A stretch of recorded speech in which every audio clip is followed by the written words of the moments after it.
Can we hear each other? I can hear you. Fantastic. Then everything held together and we are live.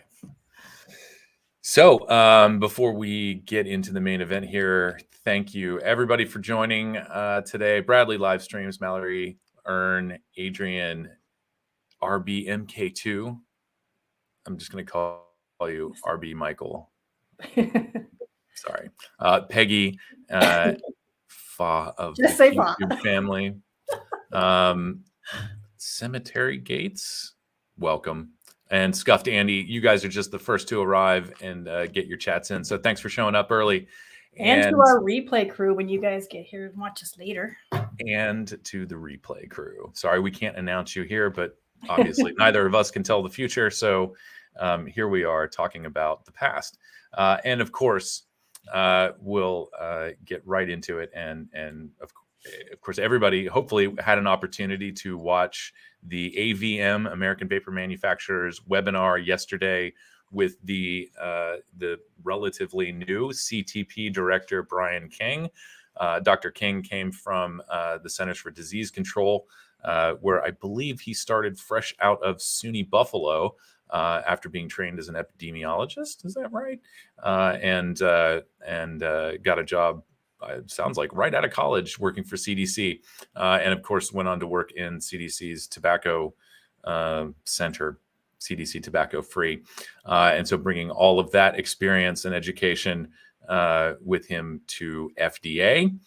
And first, right off the bat, I guess if any of us expected anything different coming from the new CTP director, then we were all very hopeful. I won't go as far as to say naive, because it is worth it to have a little bit of hope. And of course, this webinar, I think, is it may be unprecedented as far as, you know, the independent side of the industry. The regular industry gets visits from agency officials at all of their conferences. They do participate in things. And of course, there is a justifiable amount of cynicism when they do show up. For example, Brian King did show up at the GTNF in DC last year in September. And I was there, and his presentation lasted just long enough that he didn't have time for questions from the audience. And when those questions are unscripted, I think it puts officials in an uncomfortable position. And so you can bet your ass he showed up yesterday with a lot of prep. And so that is one of the things that we wanted to focus on today, were specifically some of the non-answers and the questions that Dr. King gave those non-answers to. I just want to real quick let people know that the link to the Q&A replay from AVM is in the description, as well as other links.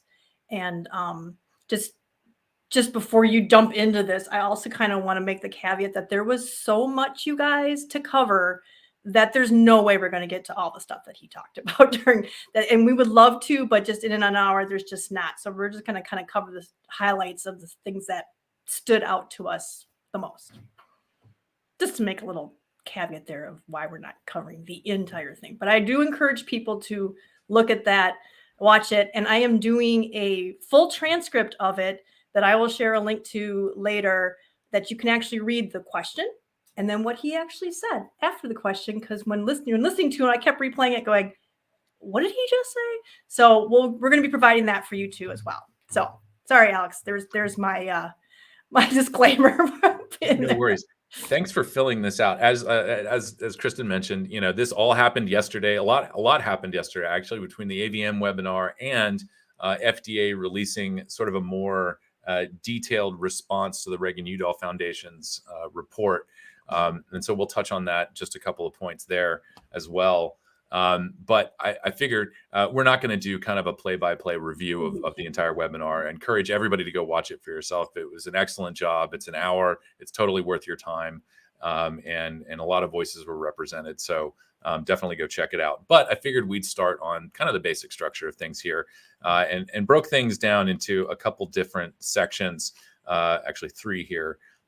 So some of the focuses for what we're talking about today are, I think, what AVM teed up here, which is getting Dr. King to agree to some sort of foundational things about vaping. And so we can say that what we all agree on here is that switching to vaping from smoking is a good thing. Another good thing is innovation. From innovation, we get more options, whether that's therapies or over-the-counter, just recreational stuff. Anything more options to help people quit smoking or to make quitting smoking available. I want to get that choice in there. That is a good thing. Also, and this is the kicker here, which sort of throws a wrench in all of the anti-campaigns, misleading lobbying messages. Yes, people are able to quit smoking by switching to vaping, and that's a good thing. Not only are they able to quit smoking, they are quitting.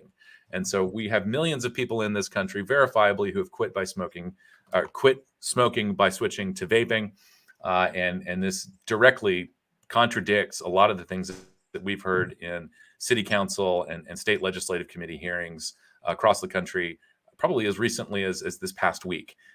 So if you do have an opportunity to provide comments on legislation locally or at the state level, you can certainly reference FDA and Dr. King's statements that vaping is good for helping people quit smoking.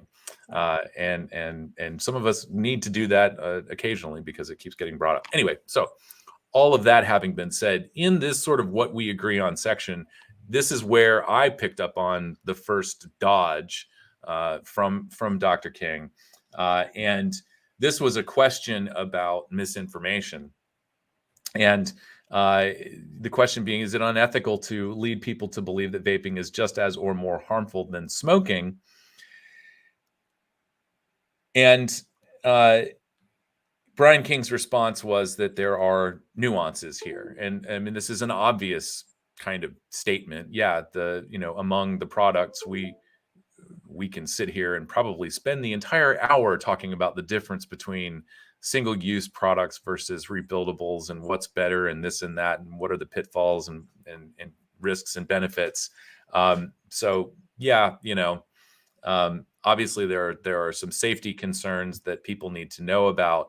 And then we can get into the whole, is that something that's actually being solved by FDA regulation? And the other thing that came apart as part of this exchange, Greg sort of inserted the, let's get something on the record here. Has FDA ever identified, I'm not quoting, but has FDA ever identified a nicotine vapor product that was more harmful than smoking? The answer, of course, to this is no, but the answer that Brian King gave was more along the lines of, we're looking at PMTA applications. That's not an acceptable answer. And that really only relies on data being shared with the FDA through the application process. There is at least one other way for the FDA to review and evaluate information, and that's the adverse events reporting tool, which was not mentioned throughout, I believe, this entire webinar. For a person who is being tasked with making the agency more transparent and opening up avenues for engagement with stakeholders, that's us, there were no specifics given as to where people can submit that feedback or that data. And we'll get into that a little bit down the line here. But that is kind of the standard dodge. And these are the two things that I picked out where he didn't really answer the question. And the second one comes from misinformation. And the question was, in his short time there, what is Brian King doing to sort of correct the misperceptions of risks associated with nicotine, and also, I think, correct campaign statements that have been misleading both adults and children about the risks of these products.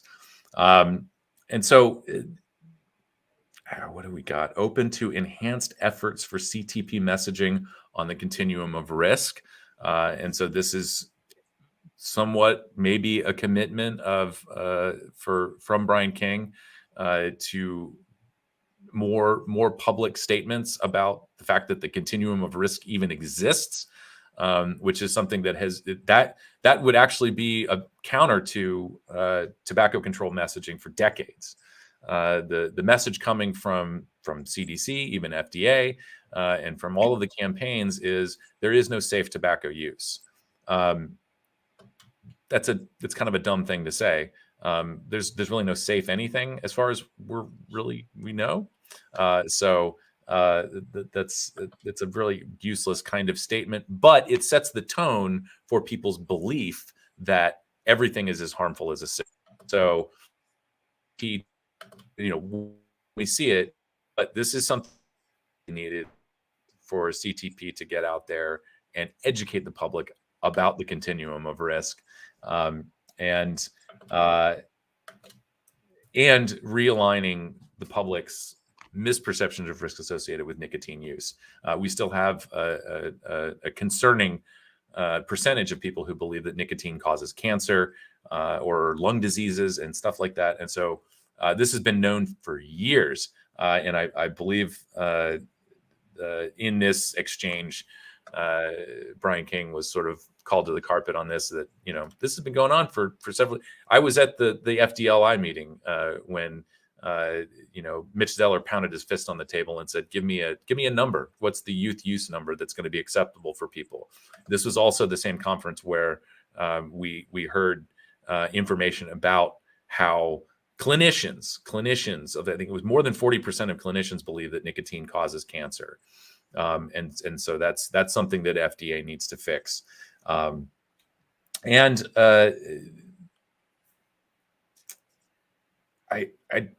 just don't.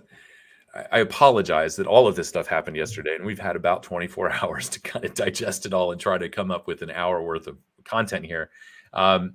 But hey, I could, don't get me started, because I could probably do the 2 hours just on the first 20 minutes I've transcribed so far. Yeah. I know that you said that, that was what popped out to you. But I think the thing that jumped out at me even before I started transcribing, and the reason, just explain why I started transcribing to our audience, is because I just couldn't. I'm like, what did he just say? Wait, did he even answer the question? And when I started transcribing it, holy cow. I mean, you really started to see how much he was avoiding questions, really answering the question on some things, how he would, just with the very first question I missed. And if you guys want to look at the link, that's the very first question in the transcription, where he says, where they asked, I believe it was Allie asked, you've said as a general product class, vaping products are far less hazardous than smoking cigarettes. Is that something you think every adult should know? So, she's asking, should every adult American know that vaping's far less hazardous than smoking? And then he says, yeah, I would agree with the statement that if an adult smoker were to transition completely from a cigarette to an e-cigarette, that would be a benefit to their health. Yes. Well, he didn't answer her question. He created his own question, his own statement, and agreed to that. So right off the bat, and I would say that the other thing is that he just dodged anything having to do with consumers. When Greg asked the question about the fact, essentially that, and again, this is also, I think it's one of the last questions in the transcript so far, is that he asked what,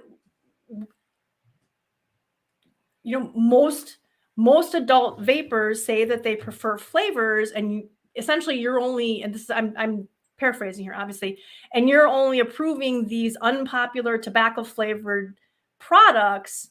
Are you confident that you're making the right call, basically? And he said, and maybe I should just find it, but he said, okay, here's what Greg said. If a majority of American adults who vape want and desire flavored vaping products and face no criminal penalty for purchase or possession, what gives you faith in CTP's ability to override their preferences with the relatively low market share products that have passed through the PMTA process? And his answer is I'll say that we can. This is the answer. I'll say that we continue to evaluate the evidence of what has been submitted to us. What does that have to do with anything? Because, And the onus is on firms to give us the best available evidence to make sure that they have a successful application in terms of an authorization. And so we're committed to continuing to work with firms to make sure that they are aware of the guidance and that they submit robust applications. But ultimately, this is something that I think that we've got an opportunity for improvement, but the onus remains on the firms to submit the science. We are required by Congress to follow a certain pathway and protocol to review those, and will continue to do so in addition to utilizing our enforcement compliance authorities. I mean, even me, that's why you guys need to read along with this, because trying to understand what I'm reading. But my point is that he just keeps talking about the firms. Greg's question was about adults who want to vape, and where do you get off thinking that they're going to be perfectly happy with tobacco cigalikes when they want their blueberry or their peach or their whatever? And he didn't answer that question. He basically, and how are firms supposed, they don't want flavors. So how are firms supposed to prove to them, okay, they do a clinical trial and they do it with adults, and they say, okay, which of these do you prefer? And their clinical trial proves that adults prefer flavors and those work best for adults, which I believe there's already been one study that comes close to that. But then they'll turn around and say, well, that doesn't outweigh the fact that teens might want to vape them. So the firms can't do that. They need to talk to us. This is the yes, breathe. Take a beat here. Yeah, and again, we could ramble on about this issue for another couple of hours and not get anywhere. And one thing I do appreciate about the way that this was done and presented is that at no point were Greg or Allie gonna get this guy in a corner and get him to say something that was not kind of vetted by the FDA lawyers. Right. And that was the second use of the dodge, which is basically just referring to the PMTA process, and that this is all on the manufacturers to prove. However, that question really opens up the door to talk about enforcement and what are FDA's capability in terms of enforcing, and really what does this look like? And what we've known since before the deeming rule was finalized was that FDA doesn't actually have the human power to enforce nationally. And so that means that the agency will be sort of informally, I believe, relying on states to pick up the torch and start doing the enforcement activities of the federal government. And that's what we're following. That's what we've been following for years in state legislatures and even at the municipal level. Municipalities you will see licensing, and I'm sure there's hundreds of municipalities that have already done this. This has been a lot of the push of the tobacco control or anti-tobacco activists getting these ordinances and laws passed that puts that enforcement authority in the hands of state and local officials. So that's a really good thing actually for FDA to avoid, because then we get into questions about whether or not the rule is even appropriate. Essentially, our position, it seems over and over again, is that whenever FDA talks about enforcement, they're talking about enforcing a bad law. And I know that people on the tobacco control side of things can actually make the case that that the Tobacco Control Act is a good thing and it's helped reduce smoking prevalence. And I think there's another thing, and you can read it back in the transcript, that in addition to stuff that was already enacted, the Tobacco Control Act brought new tools and FDA regulation and all of this, and that further reduced smoking prevalence.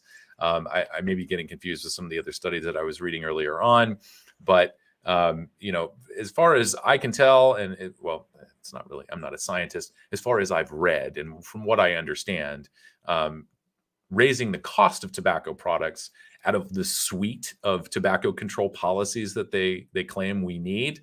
It's between the public information campaign in 1964, which is really just the Surgeon General's report, and raising taxes on these products. Those are the two things that have really contributed to declining smoking prevalence. People's awareness that smoking is dangerous and that it costs too much. And I was actually just reviewing something, today, looking at a spike in youth use in the 90s. And it sounds to me like they attributed that to things like discounts and the cost of cigarettes coming down. So, there are sort of the things, but in nowhere in that discussion is there, flavors or, all of these other things that I'm getting way off track. I swear I'll bring this back to talking about what was actually said.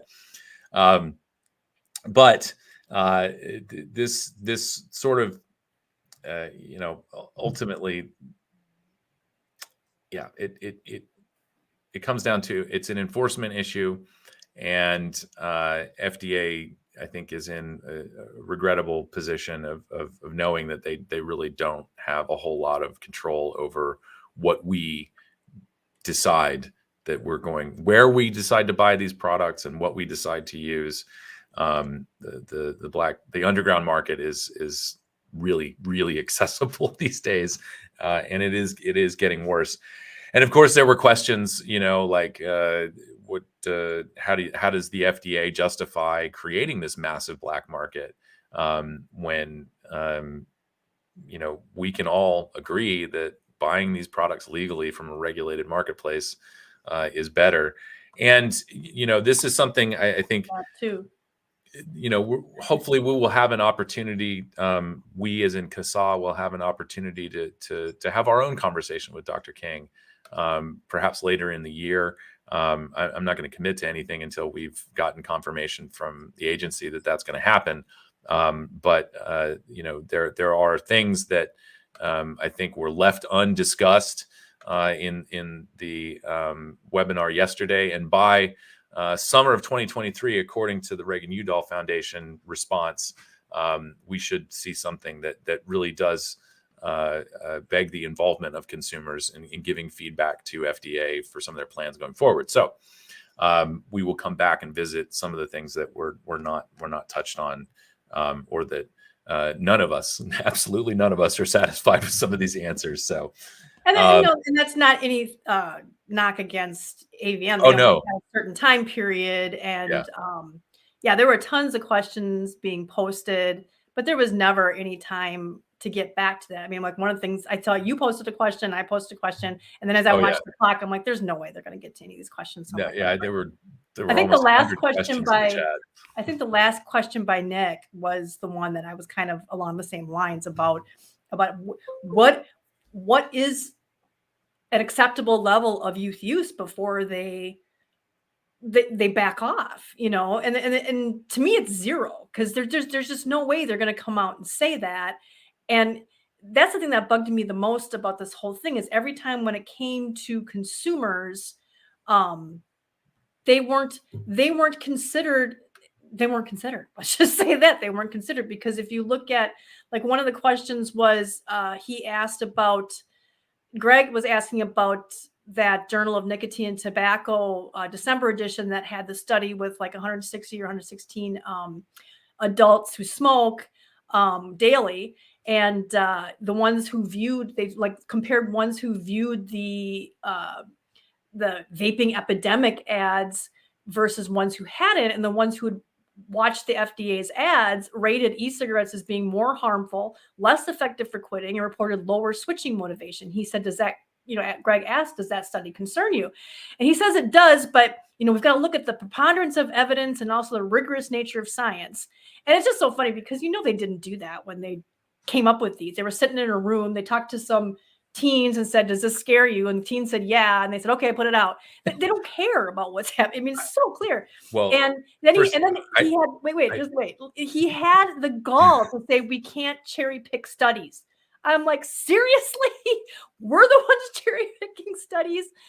And the very last thing he said was, and right now there's a preponderance of evidence demonstrating the effectiveness of these campaigns among kids, and we continue to refine our strategies to make sure we're reaching that key population, which is youth and young adults. And we're not a key population. If you're an adult, an older adult over the age of 24 who actually has a risk of having smoking related diseases, you're not a key population. They clearly don't care about us, and we're not their goal. Their goal is prevention from starting, which is, and they even said, asked him that, he's like, well, I know that people are still going to do it. And it's like, they never stop to think about the fact that vaping is a prevention for youth too. They still have this pipe dream, it seems like, that they're going to stop it all. And there's a barrier to that. I think one of the things that we were talking about the other day, I think in a chat, is that even nicotine replacement therapy is not available to be prescribed or suggested to be given to kids. Right. So to some extent, and it's not just FDA's problem, it's public health, it's adults, it's parents, it's teachers, it's politicians. Everybody has a pretty big hang up about the idea that young people using any drug, I would say even caffeine, but that's of course a little bit more acceptable, right? It's in all of your sugary beverages, Yeah. Coca-Cola. So, go get yourself a Coke and a smile, kiddo. Enjoy that caffeine, but not too much. So it's there is a barrier to even having this discussion about preventing kids from smoking if they choose vaping. And I don't know, this is a societal change that needs to happen. And I think a lot of, that change have a critical question about substance. And we are really just at the beginning of changing that conversation from one about moral failures to considering all of the influences, the comorbidities, and reasons why people first, as young people, why we experiment with drugs, and then as adults, why we continue to use. And I don't think there's any study that's really any study or anybody's opinion that sort of oversimplifies this to saying like, well, if you use it as a kid, you're going to use it as an adult. That doesn't really get to the heart of the matter. And I think we need to have that same kind of attitude, that changing conversation about nicotine. I think we can all just suck it up and start talking about drugs. I agree. I totally agree on that. But I think I wasn't so much saying that, okay, they're going to vape instead of smoke, but they're so focused on preventing vaping. And if we have to have come some magical number where the FDA is finally going to agree and say, okay, well, we're down to 2%. Somebody put in the chat that they thought they heard that. I don't remember, but I haven't got that far in my transcript yet, so I'm sure I'll come across it. But if they get down to that magical number, they're not thinking about the fact that all the kids they prevented from vaping might have gone to smoke instead. So I'm not arguing. I mean, I would argue that it is a preventative in that sense. If they vape instead, they're not smoking. But what I'm saying is they're so focused on stopping the vaping that they're not stopping people from smoking, and they very well may be pushing kids to smoking instead of vaping by scaring them this way and focusing on it's just their weight, the weight of what's the highest risk of, okay, kids vaping and having some nicotine and very low risk potential, possibly being addicted for life, versus adults not quitting and dying. And I honestly think, I hate to say it, but I'm getting so, what's the word I'm looking for? Jaded, that I'm starting to think that they're literally just waiting for us to all die off. And they think that they can, and they're literally doing that in laws in Hawaii and California, hoping that that's what happens by saying you can't buy tobacco or nicotine products after a certain age. We'll just let all the people who smoke die off eventually. That's essentially what they're saying. Yeah, and I mean, and we were talking about this before the show. There's a cold, hard reason for this, and it's money. And when you're measuring the outcomes of something, what I was looking at in sort of the measuring the effectiveness of the Real Cost campaign, which has a couple of different reviews, studies looking at how much it cost and what the benefit was.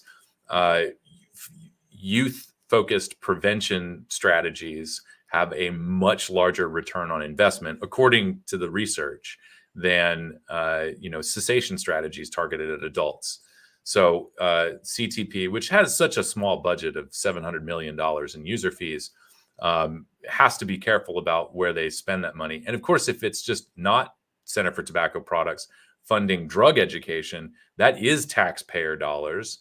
And so the government has to justify those expenses by demonstrating that there is more return on investment, for every dollar spent.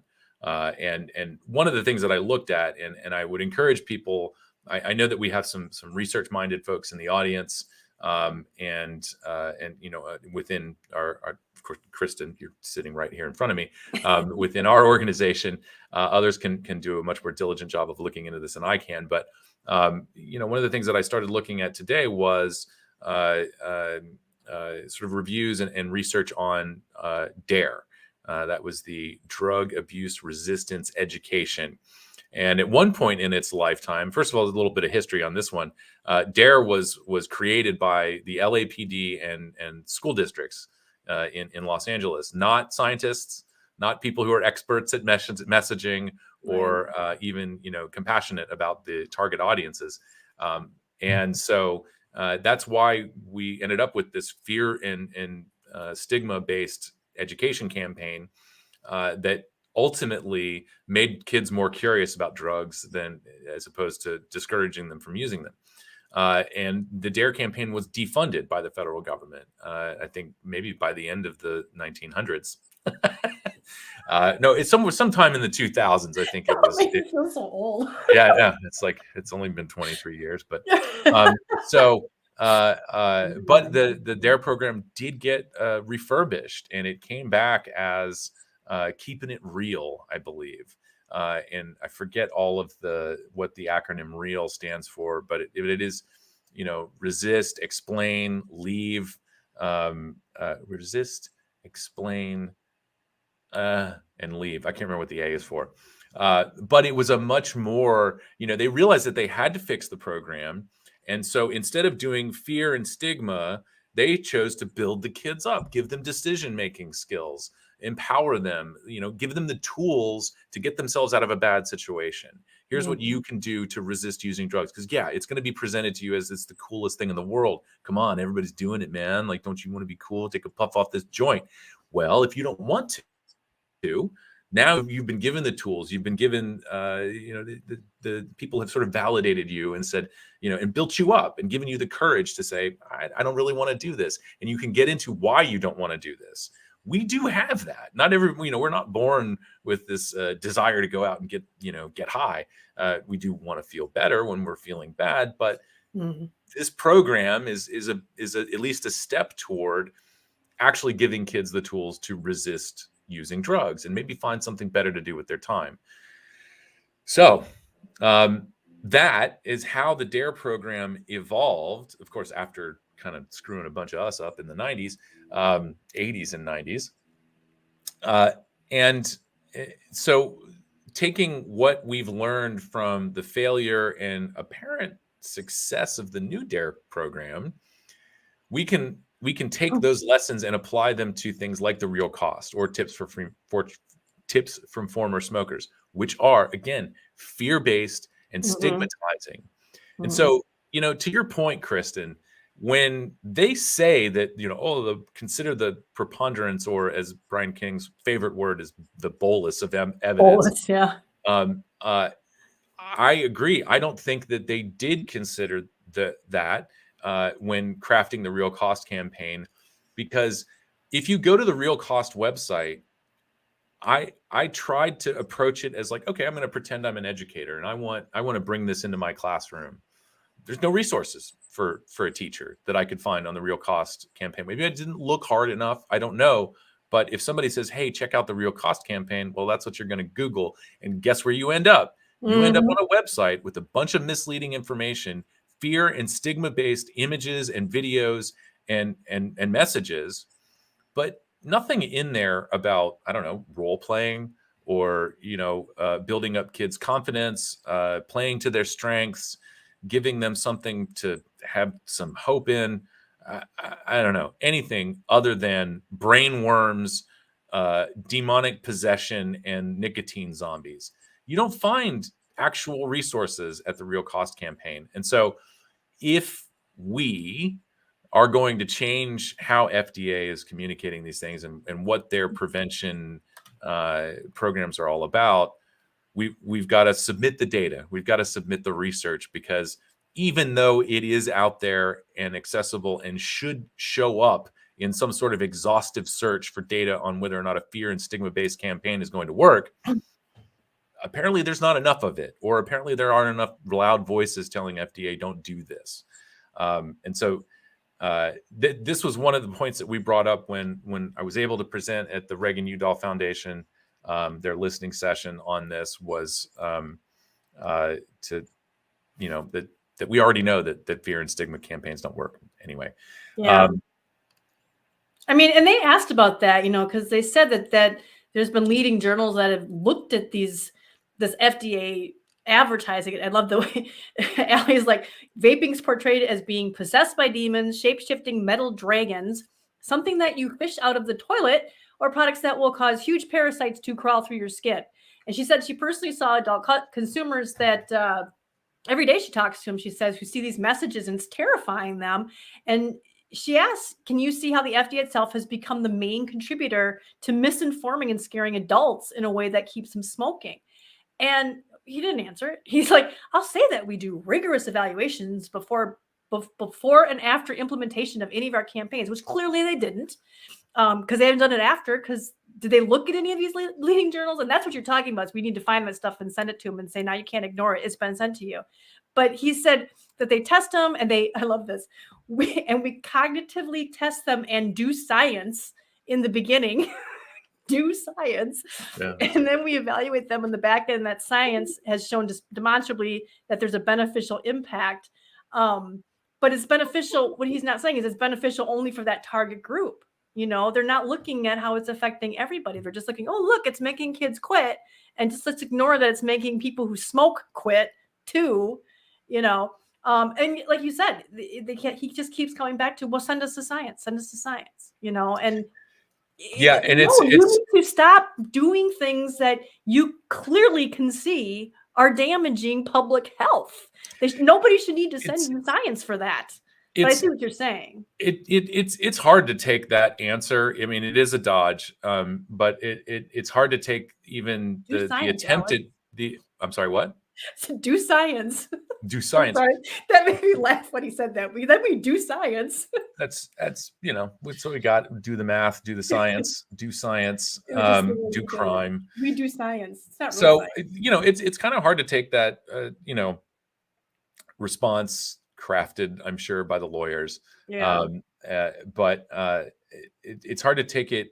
See, I want that to be genuine. I really do. Yeah. But when I'm going to have a hard time, lobbing some criticism here because I have not done an exhaustive review of all the literature that's available reviewing the effectiveness of the Real Cost campaign. But there are two that were pretty easy to find. And one was from 2017. The study is association between the Real Cost media campaign and smoking initiation among youths, United States, 2014 to 2016. This was co-authored, by the way, by the new Office of Science Director, Matthew Farley. And so that's, one of the criticisms about him is that basically his experience involves giving the FDA a big old thumbs up on everything they've done. And part of that is part of this report. There were other authors involved, so it's not just him. But they found, according to this study, that the real cost, approximately 350,000 youths aged 11 to 18 were prevented from smoking nationwide during 2014 to 2016. And if you go a little bit further along in 2018, someone else did a study on this.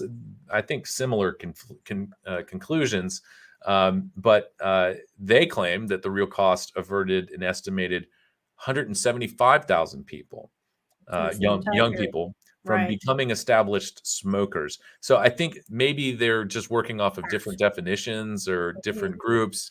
It's hard to tell, but one person's got one number, another person's got another. And again, eventually this comes down to return on investment here. Apparently, between 2014 and 2016, the real cost expenditures totaled $246,915,233. That's like a third of CTP's budget. Okay, they've got Bloomberg. I'm kidding. Yeah, yeah. So let's not encourage Michael Bloomberg to give any more money to this. I just go set it on fire.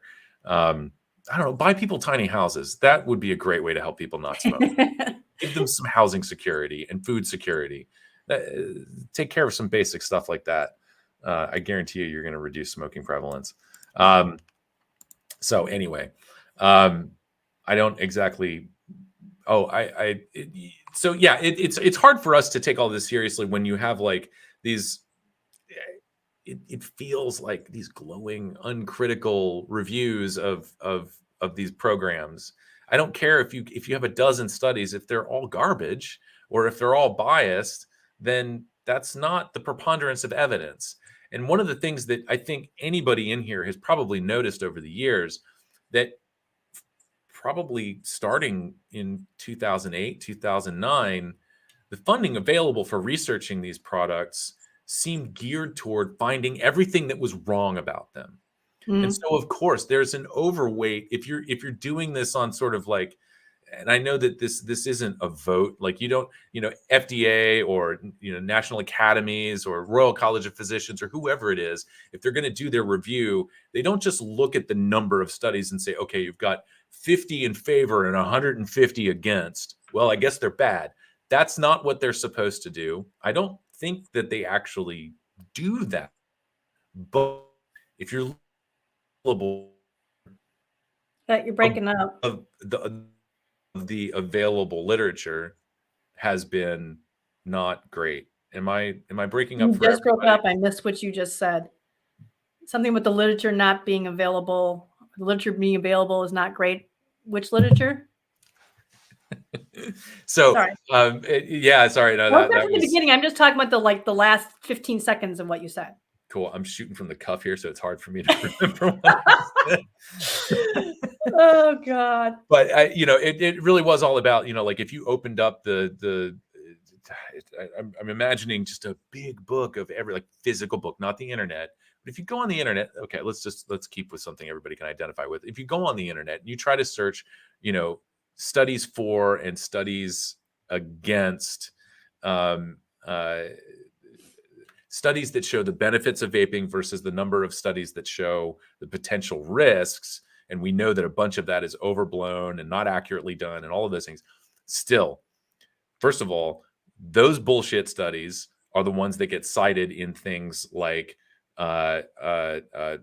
policy recommendations, lobbying. People use that to enact stricter regulations. They have no scruples about, how good the quality of the research that they're presenting, just that they know that there's a whole lot of it. Right. On the flip side, the studies showing the benefits, they haven't been getting a lot of government funding. I think that's changing. But up until now, we haven't seen a lot of government funding for, let's talk about the benefits. Let's see if people are actually quitting smoking. Right. And so there is that imbalance in the number of studies with no regard to quality. And so I think when people like Brian King talk about the preponderance of evidence, they're talking about what's available in the journals. And what's available in the journals is there because that's where the funding has been going. And that's what they want. Yeah. Wait, just real quick, because exactly that's what the government's asking for is give us studies that show us how bad this stuff is. And then they turn around and they're not saying, okay, well, give us studies that show that adults need flavors. It's better for adults to have flavors. To give us studies that show, that ask adults who recently quit smoking or have been quit smoking, what's the product they use that they found the most effective. I mean, that'd be a simple question to help solve, to help towards the whole, does it help people quit smoking? They don't ask those questions. And you know why they don't ask those questions? Because it's almost impossible to answer those questions. So that's why they throw back at the industry and say, well, you answer those questions. Yeah. You know what I'm saying? it's kind of nuts. So we're coming up on the last 12 minutes here, and I swear we're going to get this wrapped up. And I think we've managed to vamp a lot here. Well, one of the other things, speaking of research, because Greg, that was one of the questions Greg asked. He talked about the formative research on how their messaging is affecting adults. Their negative vaping, anti-vaping is affecting adults. And how do you put that? For at least 5-6 years, the former director of CTP and other CT employees have spoken at conferences repeatedly saying that correcting those misperceptions around nicotine is something they want to do. And he asked him, so are you saying that before you entered the job, zero progress has been for 5 or 6 years has been made on figuring out how to message the truth to adult smokers in the medical community or in general? I loved how he managed not to put snark on that question. I would have been so snarky with that question, Greg.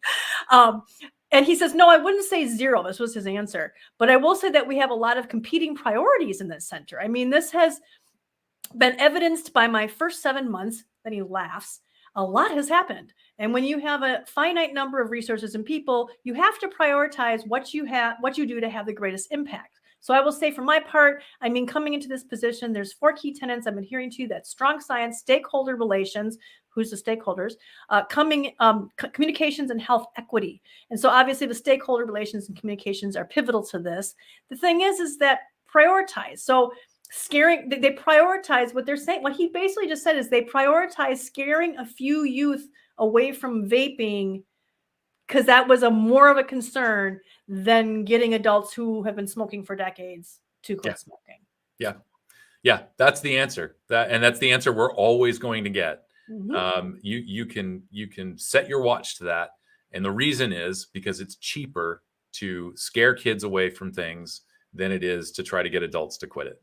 And it's also ideology, Alex. I mean, it's not all about the money; it's ideology too. Well, in terms of their answer, can somehow stop them from.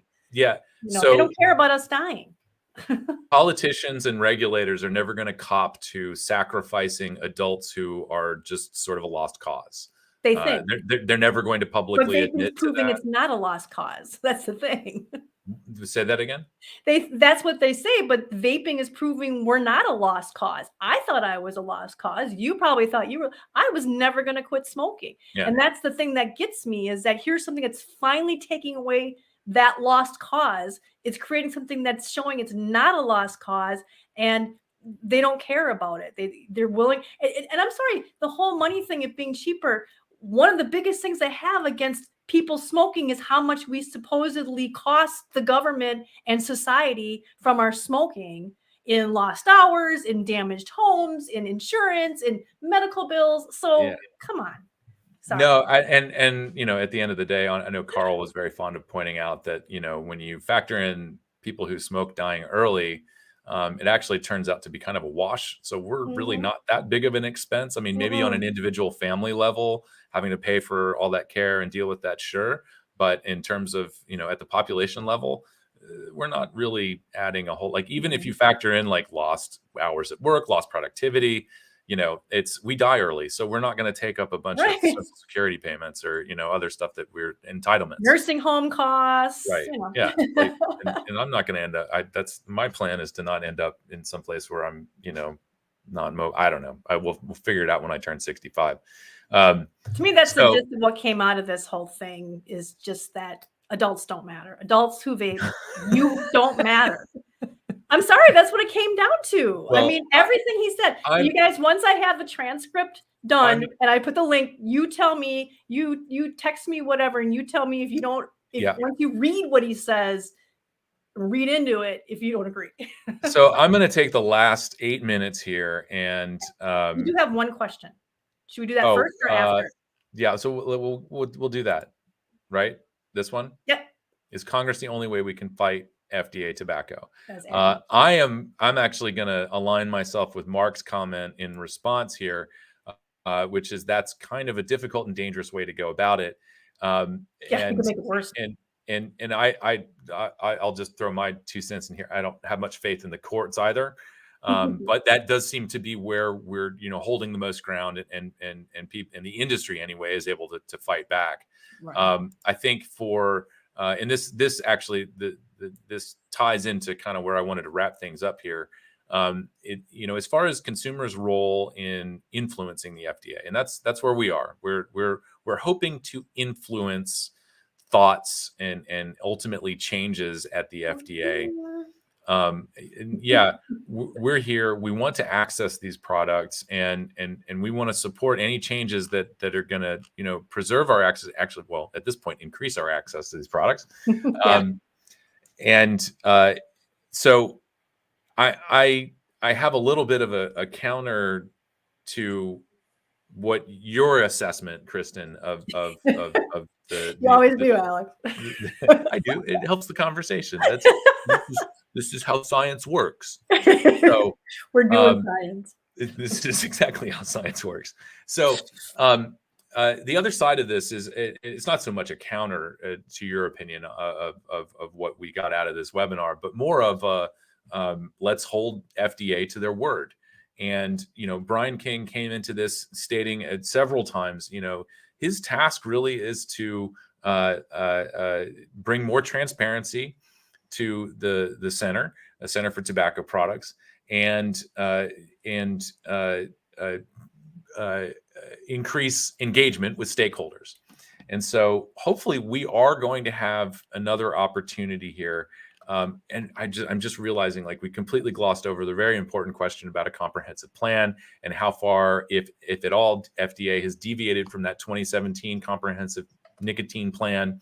And Brian King's response to that was also as unsatisfying as many of the other responses, which was like, oh no, we're still sticking to that. We're going to ban menthol, and we're going to do this, and nicotine limits, all of the things that we had a problem with in that initial comprehensive plan. That's what FDA has been focusing on. He forgot who he was talking to.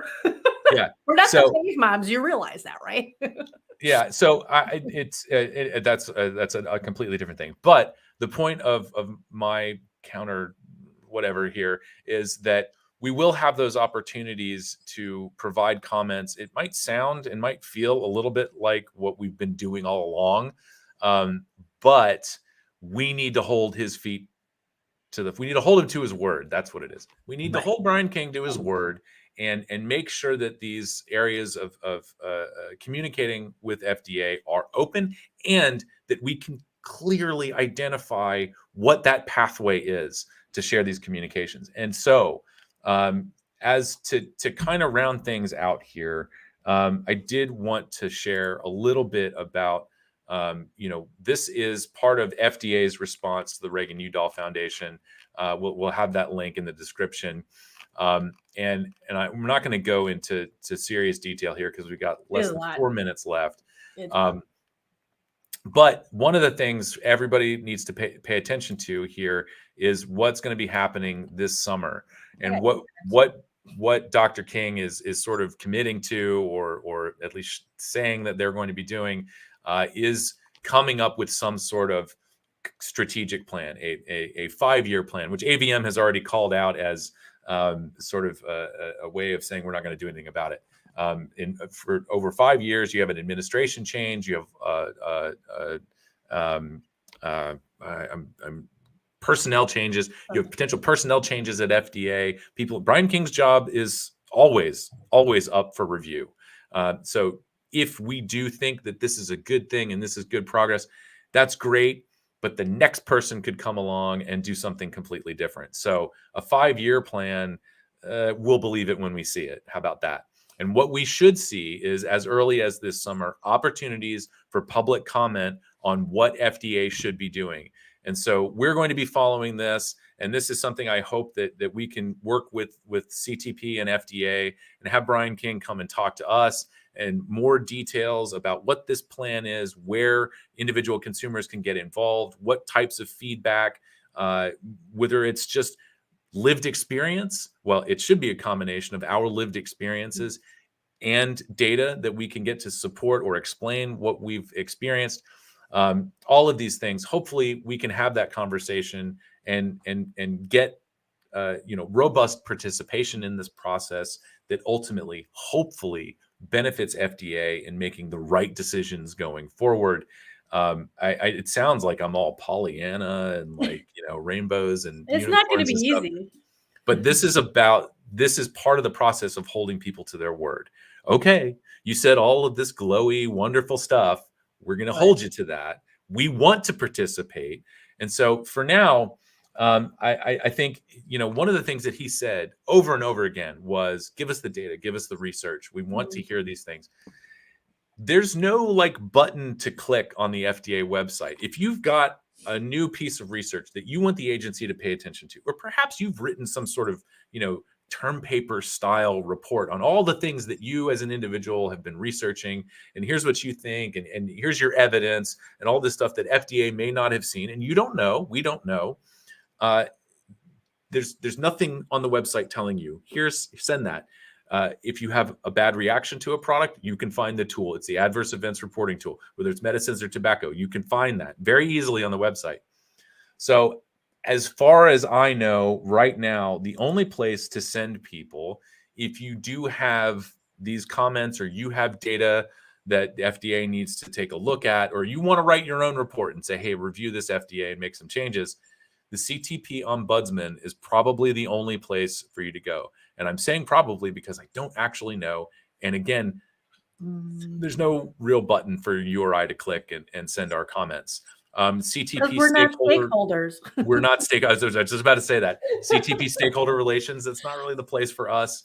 And that's one of the things we have to change. Sorry to interrupt, but that's one of the things we need to change. We need to make FDA see consumers, adults, old farts like us as stakeholders. And that's why we need consumers to really get involved. And do you think we're going to have any maybe calls to action later on for that? I mean, two questions for you. Two questions. Okay. Do you think we're going to have a call to action that there's something that maybe if we dig into this, we might be able to find a way to kind of get our voice heard, because now this might open up something for us?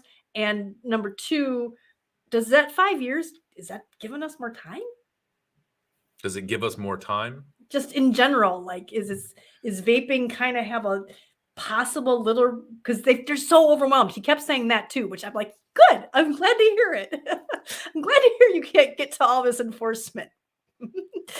But, some people may ask that. I would think that some people might ask is, oh, he said 5 years. So does that give vaping another 5 years? What does that mean? Oh, so yeah. So I'll take the last question first, and I'll say it doesn't matter what their timeline is. Vaping is here to stay.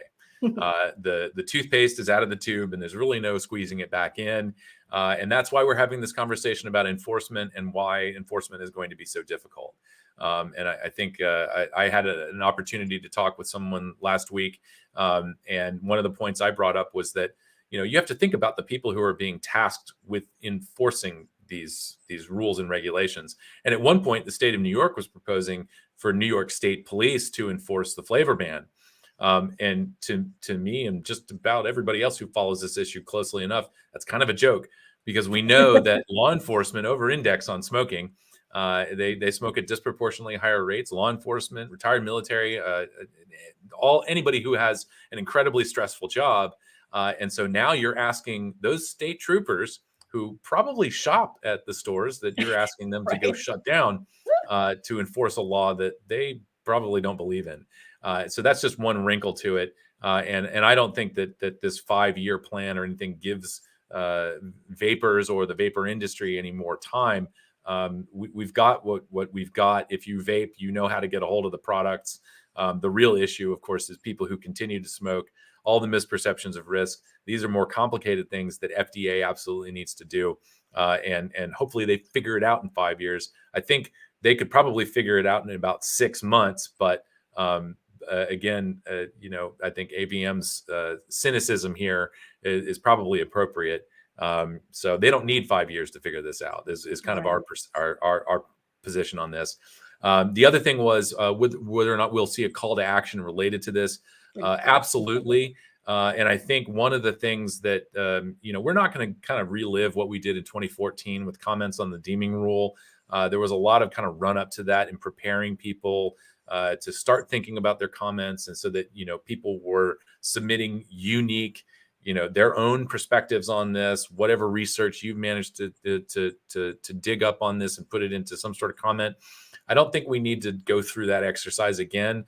But this is more about us making sure that people know that there is a portal open to get comments to FDA. And, most of the time that's through regulations.gov. But if FDA does put something on their website, we want to promote that to our members, and we want people to have, we're not going to do a point and click kind of boilerplate message campaign to FDA. Brian King even brought that up, those form letters Those are things that all end up in a folder somewhere, and they just count them. They don't really read them. They don't. And because they're form letters, you read one, you've read them all. And so something that we did with the menthol comment, the cigar flavor ban comment, we just left those fields blank. We want to see your words. We want to see your lived experience, and we want you to share that with FDA. So we leave them blank, but just so people understand, we put like tips and things like that on the side. So we don't leave you hanging completely. We say, here, do something. We still try to help you by guide. We just don't plug it into the form, because that they glaze over on those. Yeah. That's what we do. That's what CASAA does. Alex to be. I'm sorry, I'm just trying to read the comments here. No, I was just saying that's what we do. I said you really do all those calls to actions and stuff. But I just, one more thing about where was this? Where did that go? Oh shoot, I forgot to start. Somebody said something that about the fact that the companies have to prove everything for every single thing. And I was going to say that's a good point. Companies, it's just so ridiculous. So if you've got your peach flavor, you have to prove that adults do better with peach flavor. That's why this is it's an impossible thing, because you're proving a negative thing in so many cases. And that's why they need to not be talking to industry to determine these things. They need to be talking to consumers. Industry can't prove this stuff based on just their single products. For each single product, they can't say, yeah, peaches and apple and bubblegum and that those are all, because there's just no way to prove that, because I never use bubblegum. So they can't prove it's going to help me quit smoking. It's just an impossible thing to prove. That's why the studies have to be of us. They have to look to us and say, what do they do better with as a whole group? And there's no way these companies are going to be, even BT is going to have a hard time getting all of us to show up. You know what I mean? So, but anyway. And I think this is something that we've all been talking about for so many years, and it is this difference between thanks, sorry, I left that up. And it is this difference between an authorization pathway versus a notification system, which is what they have in the UK. UK isn't perfect, but it's a little bit better than what we've got in the United States. And so, and a lot of that, I think, is there is a little bit, there's a detectable level of ideology involved here, but there's also a lot of fear, a lot of concern. FDA has been criticized for reacting to this issue rather than being proactive, which is also not a fair characterization, because FDA did try to take these products off the market back in 2009, which is part of why we're in this mess, and so on. They have tried repeatedly to nip this in the bud before it ever gets out in the public, but it's just not. It's like trying to hold back a tidal wave, with your bare hands. It's just, this is the way of the world. This is evolution. This is product innovation, and so on. So, but I think if I could suggest something, in terms of the content of people's comments to FDA, it will be, I think, encouraging FDA to think about this more broadly. Think about the product category, not each individual product. And I think there is the possibility for the agency to do post-marketing surveillance in a way that does protect young people and does protect consumers. And it's really, I think it's more important to make sure that the agency knows who is making all of these products, so that they can get in contact with them if something does pop up. If something comes through the adverse events reporting tool, then FDA can be in touch with the manufacturer and say, hey, you need to do a recall, and you need to take care of your customers and fix whatever's wrong. Whatever it is, I know I'm oversimplifying it. I know this is not necessarily how the world works, but moving the agency in that direction, I think, is something that us, through repeated contact and clear, honest, and collegial, which I say collegial conversation with the FDA, I think we can move them in this direction, and it will take time. And I'll go back to, this is society and cultural change. This is not simply a matter of, flipping a policy switch somewhere. And so this is, anybody who argues that the Tobacco Control Act is a monumental piece of legislation and it's a benefit for public health, fine. I'm not entirely going to disagree with you. But the way that the FDA has rolled out the regulations, the regulator's interpretation of the statute is up for debate and discussion. FDA does have enforcement discretion, and the agency has defended its ability to use that enforcement discretion to help us all have a regulated and relatively safe, high quality marketplace where people can be assured that the products they're buying aren't going to kill them immediately. So yeah, and that's going to come back on them too. I mean, because I think that it might have to do that, is that they may need to see that adult illicit market really start to thrive. I mean, it killed me when he said, well, we've seen it proven in menthol bans in Canada.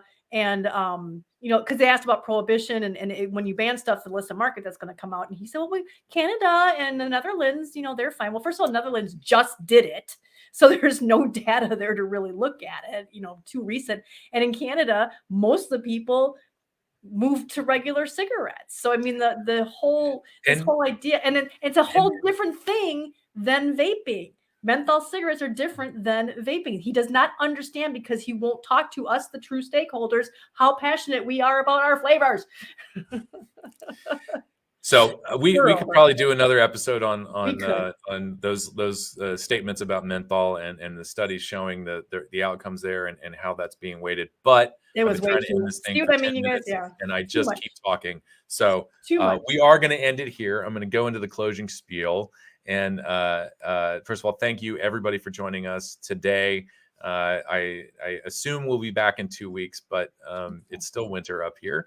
And I'm still tired all the time. So which is why Logan's not here and I am today. Sorry about I may keep my low energy ass off the screen in 2 weeks, and we'll see.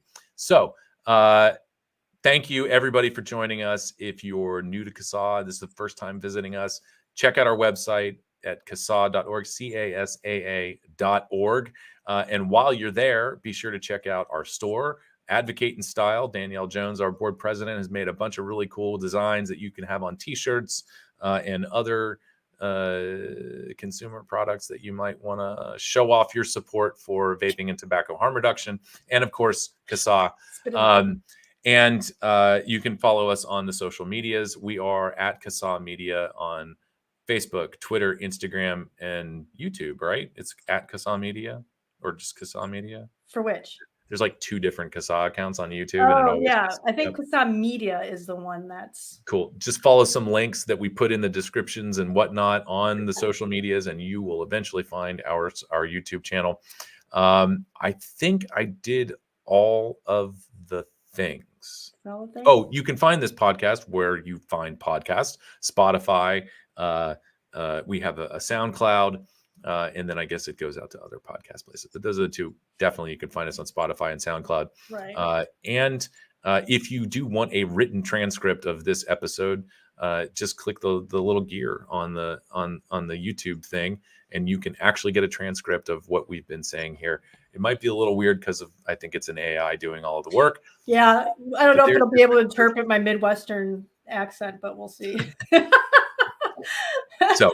And like I said, I will be posting probably by Monday the full transcript of the Q&A with Brian King. You guys, you got to read that, because you're just not going to believe what you didn't hear when you read it.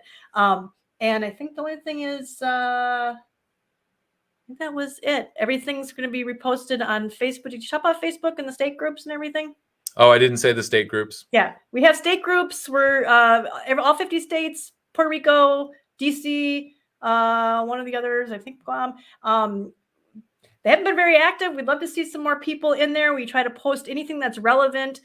Alex's call to actions. We did not do a call to action or legislative today, but check the last newsletter on our website, CASAA.org. Just click the blog button, and all of them are at the top of the newsletter. I left them in there. And I think that's it. That's it. Definitely join CASAA. And if you are curious about what's going on in your state or hometown, check out all of our state pages on the website. We have a nice clicky map with all of the alerts. It's just click on the how to get involved section and state and local alerts, and you can find out what's going on. It's not a comprehensive, exhaustive list of every single bill that's been introduced. There are hundreds of them. Right now, we have about half a dozen things that are sort of flaring up. This is legislative, the beginning of legislative sessions. So February, March into April, we will see committee hearings coming up. So we're just getting started. It's been kind of a busy year so far, and we will see more. But make sure you're joined up as a CASAA member, and you'll get those alerts when you need them. Follow us on all the things. Yeah. We'll see you back here in a couple of weeks. Okay. All right. Bye. See ya.